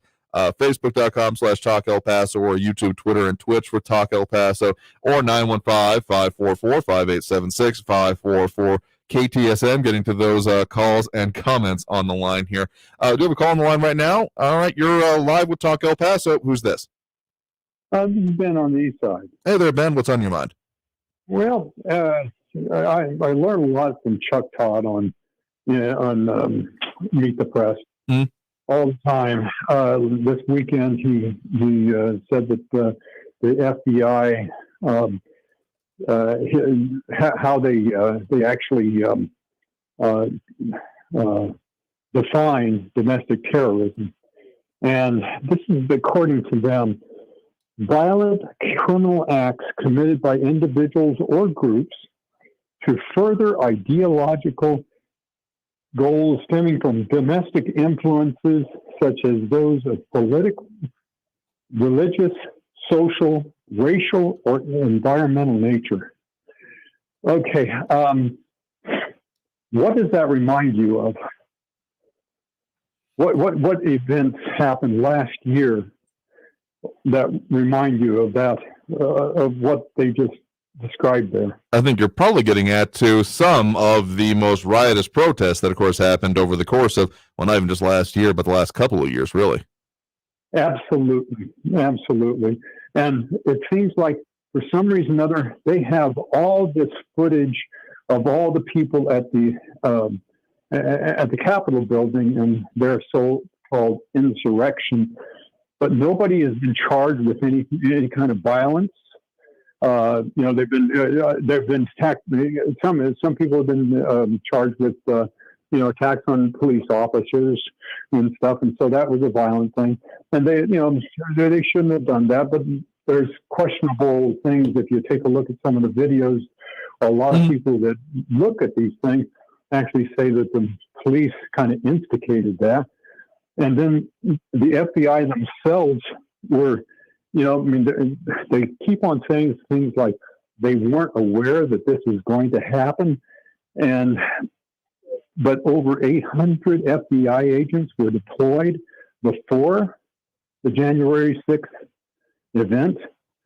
And our Justice Department can get all these other people, on tape and on video and everything, but for some reason or other, and charge them with things and hold them, in solitary confinement for over a year now and everything. But they can't find any videos and identify anybody that was involved with all those riots.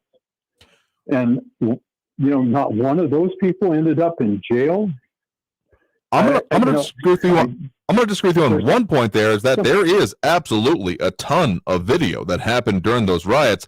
I mean, heck, just locally here, we didn't end up with a riot here, thank goodness. But when we had the protests in the summer of 2020, I was out in the crowd live streaming it of what was going on in those marches and protest progression as part of our coverage here. But to the larger point there about what happened, particularly 2020 is what I want to focus in on here. I'm aware of various disparate groups out there there was so much information that was going on out there and available, both from video live streams, scanners, all this kind of stuff, that they were doing essentially real-time battle mapping of what was going on here. So again, groups of various different interests and standpoints here that it's hard to paint it with any kind of wide brush, except that they had an interest in knowing exactly how the scene was progressing. And they were doing this solely almost through open source techniques. So the one point I'm going to disagree with you on is that there was not a lack of video or evidence of what was going on there. There was frankly a ton, which make your own conclusions on then what has happened since. That was very facetious. I'm sure you don't realize that and everything, but it's a matter that, there's something going on with our way of justice in the United States anymore. The Justice Department looking at, the insurrection as, a real something they have to go investigate and everything else. And the rest of this stuff, they just let it go.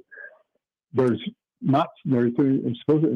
lady of justice is supposed to be blind. And both people, both incidents, all these incidents in last year should be investigated more so because all the people that lost their jobs, all the people that lost their buildings, all the people that lost their lives, all the people that actually were, all the policemen that got hurt, in those riots and everything. That, I would say that would be more important to look at and investigate than the insurrection, as we will find out when more of the, more information comes out. But shame on both parties, the Democrats and the Republicans, because nobody's pushing for any kind of investigation of those riots. Not at all. That is an interesting point there. So thank you for that point and that call. Do appreciate it. Thank you. You take care. Yeah, you too as well. Have a good evening. I mean, I think what this comes down to for me is that amongst other things, societally anyway, almost the worst thing that a law enforcement entity of any size could be is feckless, unable to accomplish any stated goal in any kind of reasonable time frame. Now, sure, police corruption and those kind of things are all important issues, but if there is just not even a core of purpose being achieved by an organization of law enforcement at any level, that is almost the worst thing in my mind. something I thought more than a little bit about over this last couple of years is the concept of law-abiding and keeping with it, and frankly, specifically the first Mad Max movie. Now, this may seem a little bit of a stretch to stay with me here for a second, but if you recall that one, it doesn't really hold up in terms of its pacing and progression by modern standards because it's painted and it's as a revenge story, and it takes like 3/4 of the movie, spoiler alert, for the revenge inciting incident to happen. But the earlier part of the movie, where there is essentially the main character there, Max, is a law enforcement officer, on the roads, essentially in Australia, long stretching roads. So essentially the evidence of like road pirates and things like that, roving gangs is important there. And they literally arrest one of them who was caught at a certain point absolutely engaging in, well, the defiling of another person's person is the way I'm going to say it for our air purposes, and dragged to court, and then nothing happens because whatever happens involving witnesses being intimidated or people not showing up, it doesn't happen. So the person is just let go. And that is almost the real inciting incident within that narrative of there is nothing that this agency can do. Literally, the chief, or whatever they call him in the movie, ends up saying there's nothing we can do. They didn't show up. They didn't follow procedures. So they are, in effect, feckless and ineffective entirely. So that is something I've thought a lot about this past couple of years, because if we end up in that kind of a situation where we have selectivity going on with it, or even beyond that, just we can't do anything. Sure, there's plenty of, you stole my bicycle, someone stole my bicycle, you can't do anything. We've almost come to accept that, when it comes to petty crime. But when we start getting into larger things, the lack of ability to do anything, or the lack of will, even almost worse, is a serious issue. This is why I firmly say, without irony and without it being inconsistent in any way in my mind, that all of this, January 6th, all of the protests that turned into riots, resulted in violence, should be fully, and I do mean fully, investigated and fully prosecuted. This should not be a controversial statement, and yet it ends up being in some way, shape, or form, depending on how you put it and who's talking about it and who's listening to it, that is, oh, well, yeah, why not? Why should we go about it that way? Because that's how this is supposed to work. And if we're not going with how it's supposed to work, what does that mean for how the general everyday person is supposed to interact with these systems and deal with it and trust them? Trust in institutions has been at literally historic lows over these last couple of years. And if you're just saying that, well, that doesn't matter because we'll do the right thing eventually, it absolutely matters in the short term, because if you don't address the short term, they may not be a long term for the future of some of these agencies, or even a little bit wider, but not to be too doom and gloom about it. Yeah, it's just, we've seen a lot of conflicts of a lot of issues. And I got to say, if we don't focus on what the important and core issues are, we may not have them for the long term here. All right, went a little bit hard and deep there for a minute, but we're going to come back and get more to the comments and calls on the line and close out the show. So the number to call is 915-544-5876, 544 KTSM. Back after this break with more Talk El Paso here on News Radio 690 KTSM. Don't go anywhere.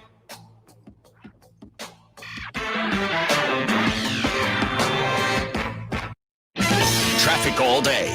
News Radio 690. The heavy slow and go starts on the I-10 westbound just past Wrestler up to Thorn. Gateway Boulevard westbound between Geronimo and the 54 Patriot is extra slow traffic. Got a big tractor trailer rig blocking 2 right lanes. Gateway Boulevard northbound, 375 Trans Mountain. Gateway Boulevard eastbound at Lee Trevino. Disabled vehicle blocking the right shoulder. Carry Edwards, El Paso traffic. This report is sponsored by the Ben Ferguson Podcast. Total disaster from the Biden administration. Coming up on the Ben Ferguson Podcast all week. How is the media not covering just how bad things have gotten with COVID? And why are they protecting him at all costs? We're going to expose it all. Download the Ben Ferguson Podcast now. On April 4th, 1968, a lone gunman assassinated Dr. Martin Luther King Jr. in Memphis, Tennessee. At least, that's the official story. The MLK Tapes podcast explores rare recordings of eyewitness testimonies and interviews with the people who were there to reveal the real story of the plot to kill Martin Luther King. Listen to the MLK Tapes on the iHeartRadio app or wherever you get your podcasts. Brought to you by DuckDuckGo. Protect your privacy online for free with DuckDuckGo. The El Paso History Show with Jackson Polk and Melissa Sargent is 10 a.m. this Saturday and how a 1916 Pancho Villa massacre in Mexico affected El Paso and Columbus, New Mexico. The El Paso History Show is sponsored by Patrick Tuttle Coldwell Banker Heritage Real Estate, Pepe's New Mexican Restaurant in Cañutillo, Mission Del Rey Southwest, Keystone Heritage Park, and by M1EP Management Corporation. Saturday morning at 10 a.m. Now streaming on Facebook and YouTube and on News Radio 690. What happens if we find the home we want, but somebody else just got to it quicker? What if we can't sell our existing home on time and we get stuck with 2 mortgages? I know. I've been there, and I have a solution. Listen carefully. You just need to call Brian Birds of eXp Realty. He'll guarantee your home will sell on time, or he's going to buy it himself. You'll get the home you want, and you don't have to worry about getting stuck with the burden of 2 mortgages. Hundreds of home sellers and renters trust Brian, and you can trust him as well. Connect personally with Brian today at 751-1500. That's 751-1500. Or go to brianbirds.com. That's Brian, BURDS.com. Hey, El Paso, have you heard? Sell your home guarantee. Call Brian Birds. Go to brianbirds.com. Because everyone deserves excellent medical care, El Paso has its own free community medical clinic. RotoCare is a free walk-in clinic located at 301 South Schutz Drive and is devoted to improving the health of all El Pasoans, including those without insurance or legal documentation. RotoCare is open most Saturdays from 9 a.m. to noon. For more information, call 790-0700. RotoCare, because everyone deserves excellent medical care. News Radio 690 KTSM El Paso. Live from the KTSM AM 690 studios, it's Talk El Paso with Andrew J. Polk. To be a part of the show, call 915-544-KTSM or follow on Facebook at facebook.com/Talk El Paso. Now here's your host, Andrew J. Polk.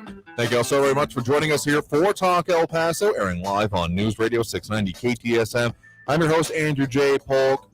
A lot of stuff we're talking about here today and a lot of ways to interact with the program. Of course, we've got the phone line open right now, 915-544-5876, 544-KTSM, as well as the social pages, Facebook, YouTube, Twitter, and Twitch. Talk El Paso or Andrew J. Polk. Find us under either on most of those. As well as those pound 250 calls. If you really want to leave us a message day or night, not on air, always, obviously, even though we're doing this whole 2-hour thing, 4 to 6 p.m., you can still leave us a pressing comment or concern while we're waiting for us to come back on air. So the way you do that is by dialing pound 250 on your cell phone, saying the keyword Talk El Paso when prompted, and then you can leave your own message, much like this. This is Messiah Frankie. I want to share with you the most extraordinary thing that I heard today. Some whack job conservative kook insurrectionist seditionist in Kansas was found guilty for participating in same. And what does she say? She said, "Oh, I'm so ashamed. Oh, I'm so sorry for what I did. It's not a Christian thing to do." Oh, really? What was your first clue? And by the way, what does it take? All you nut jobs out there that attacked the Capitol on January the 6th, you got to get arrested before the light bulb comes on in your dorky heads? Boy, you people are just sick. Anyway, if you want to leave your own message along that way or on your own subject more specifically, while we're off air and waiting to come back, or even just ahead of our next show, 915-544-5876, 544-KTSM is way to leave it live, but that method to record it, pound 250, keyword Talk El Paso. I guess, yeah, we're right around the anniversary of January 6th, so I suppose it makes sense that this is the continuing focus here. But, I'm not surprised that anyone who entered the Capitol is surprised that they have consequences happening for them. Again, would like to see more of that also happening with when it came to the other protests and riots, as it was. I mean, really, it was a protest that we had a few bad actors that really ended up getting out of hand, turning it into a riot. So would love to know exactly how a 2x4 could be used to knock out a window of the literal seat of our government here. Wouldn't imagine that that would be something possible ahead of that day, but video tells other stories here. So one other point I wanted to get to before we end the show here for today, not something that I was too aware of, but important to a lot of people out there. So asked to share this release from UTEP specifically, but reported on by a whole lot of other agencies and organizations around town, that legendary miner Don Maynard has passed away. The only UTEP player in the Pro Football Hall of Fame passed away at the age of 86 after having played for Texas Western from 1954 to 56. Only got 26 passes, but did average 27.6 yards per reception with 10 touchdowns. So pretty effective in its own way, and then went on to have his own career in the NFL, going first to the Giants, then the Jets, then the Cardinals. First player in NFL history to accumulate 10,000 yards receiving and over 1,000 yards receiving in 5 separate seasons. So much passing to him, condolences to him and his family, and just remembering a person who did a lot and came right from here in the borderland. So there's one point I've also been meaning to mention here. Another great short article over from our El Paso Link here, which we're doing more work with, about as an economic undercurrent and underpinning here, what's going on with apartments here in town. The title itself is almost the most outrageous one, that El Paso apartment boom continues. We've talked a lot about real estate and the issues with that, but apartments have been seeing their own issues. So in the article title here, El Paso apartment boom continues, 24 applicants per unit on average, which is just mind-boggling. I do feel like, since my days of getting past renting apartments into larger properties where I am now, it was always an issue because El Paso always had a decently high occupancy rating because, we have a lot of transitory populations of either people coming through for work or people coming through places like Fort Bliss that has a pretty significant changeover every couple of years and people needing accommodations if they're not on post. So all of that always made it, let's just say renting here was always a bit more difficult than anywhere else I lived, because here you needed like a 6-month job history and references, whereas most other places I've had to secure a rental, as long as you paid first and last month, they were fine. But there always was that selectivity and pickiness available here. So what's going on with rentals is kind of indicative of what the hell else may be going on. Occupancy about 96%, again, according to the article from El Paso Link. So it is, that's barely even turnover allowable for, the time, transitory time. There's no like apartments sitting vacant that are probably not just in between occupants who have already agreed to come on. So it's, in El Paso, most specifically, according to Rent Cafe, the 22nd most competitive apartment market in the country. So whatever you may think about our, small border town, small mining town, that was referenced during the Sun Bowl a few years back, believe it or not. The commentators actually literally said that, and I had great difficulty not spitting out my drink that I happened to be having at that point in time. But yeah, El Paso, most places have a waiting list for them. So in terms of economic underpinnings, this is going to be a difficult one to get past. It's kind of then in the same realm of what's going on with the building of homes, because there's still a lot of lack of supply, stuff coming overseas. Sure, we're seeing some curves even with our own area with the production of, durable goods and things like that. But when it comes to having to deal with people wanting to, move out, get their own place, move into town, with this lack of a supply, that's gonna stymie some efforts going forward, very likely. And then, people can't even buy houses. We've got some expectation from the Fed coming up, maybe within the early part of this year. Who knows? Because the whole inflation issue that we've talked about a bit affects all of this. And also rents. This was another mildly shocking one to me. That the rent is about $932 average rental price here in El Paso. And according to the article in El Paso Link, and according to Scott Lynch, executive director of the El Paso Apartment Association. So it's expensive, more than I would have expected, particularly just for a standard run-of-the-mill apartment.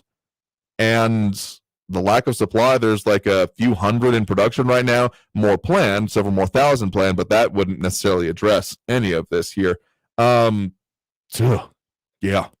it is a troublesome outlook here. A lot of possibilities, but a lot of things going not great, particularly when it comes to housing, employment to a certain extent, getting better, but inflation almost negating some of that.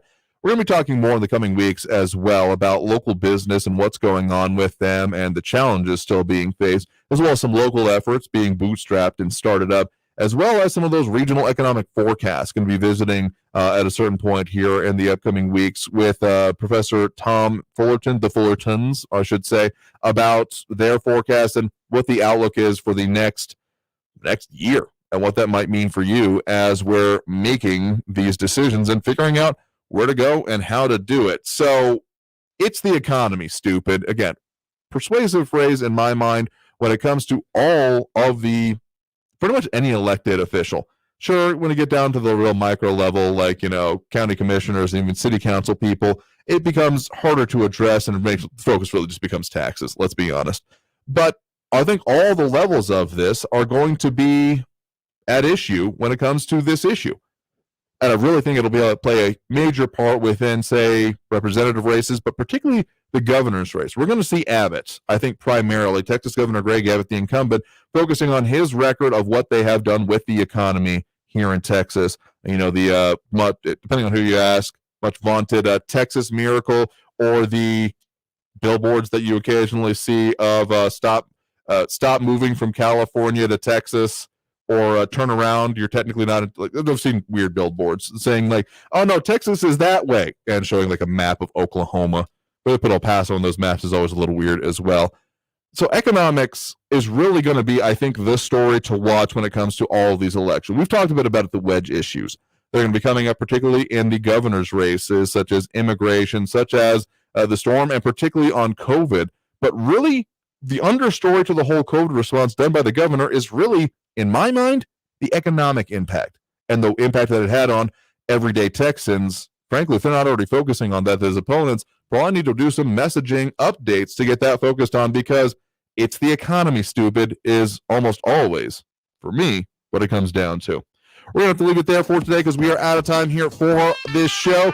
Thanks to everyone who did tune in, chime in, comment, participate in the show. We'll do it again tomorrow, 4 to 6 p.m. right here on News Radio 690 KTSM. In the meantime, I've been your host, Andrew J. Polk. Thank you for tuning in, chiming in. Stay safe out there. Let's crush motorcycles when out on the road, and have a great evening, y'all. See you tomorrow. Traffic all day. News Radio 690.